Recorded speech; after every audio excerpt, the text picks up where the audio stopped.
सनातनी क्या बात करते हैं आप सनातनी? हमने कहा कि जो अपने आप को हिंदू पार्टी कहती है, असली तो हम है ना, जिन्होंने छद्म वाद को हराकर, आप छद्म हिंदुत्व को हराकर जनसेवक पार्टी को लाया है, जनसेवा वाली पार्टी को लाया है। इसलिए लाया कि आम लोगों के काम को हम कर सकें। हमारी सरकार ने ओपीएस लागू की, आप 2003 पर चले गए। 2003 की बात नहीं है, हमने अपनी गारंटी में कहा कि हम ओपीएस सरकारी कर्मचारी और अधिकारियों को जिन्होंने प्रदेश के विकास में महत्वपूर्ण योगदान दिया, ओपीएस लागू करेंगे। मुझे लगता है जिस तरह से आप चाहते हैं, आपके मन में तो ओपीएस लागू करना नहीं रहेगा।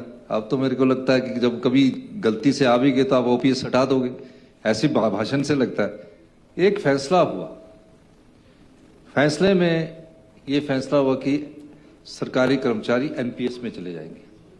ठीक है, उस फैसले में एक दृष्टिकोण अपनाया गया कि सरकारी कर्मचारी का ईपीएफ का अंशदान 10% होगा, सरकार का 14% होगा। वो उस समय का फैसला था। उस समय ओपीएस के बारे में किसी ने कल्पना भी नहीं की थी। और मैं आपको ये बताना चाहता हूं, सरकारी कर्मचारी के जो अंशदान है और जो सरकार का अंशदान है, उस पर हमारा अधिकार है और जो सरकारी कर्मचारी है उनका अधिकार है। किसी भी मंदिर के पैसे की एक गाइडलाइन जारी की जाती है।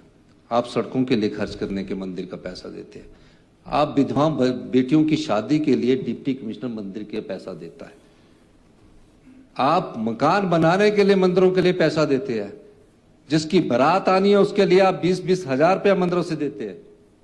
और हमें कहते हैं, मैंने कहा कि मंदिरों से अगर किसी कोई अनाथ बच्चा है, 27 साल के ऊपर भी तो कई बार हमारी योजना 27 साल के बाद है, कोई भी अनाथ बच्चा है, अगर उससे मंदिर को पैसे कोई डिप्टी कमिश्नर देना चाहे तो दे सकता है, उसमें क्या है, जब सबको दे रहे हैं शहर का।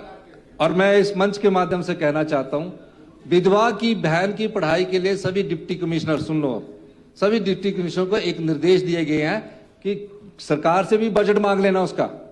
हमारी योजना सरकार से भी बजट मांग सकते हैं, लेकिन किसी की विधवा की बेटी की एडमिशन अगर डॉक्टर की पढ़ाई में होनी है और पैसे जमा करने हैं तो मंदिर के पास जब आप शादी के लिए देते हो उसमें दे देना और उससे हमसे बाहर से वापस पैसा ले लेना, हम अपना वापस कर देंगे, जो डीसी मांगेगा अपनी योजना से वापस कर देंगे। लेकिन उस विधवा बेटी की पढ़ाई एडमिशन इस कारण नहीं रुकनी चाहिए कि पैसे के कारण उसकी एडमिशन रुकी।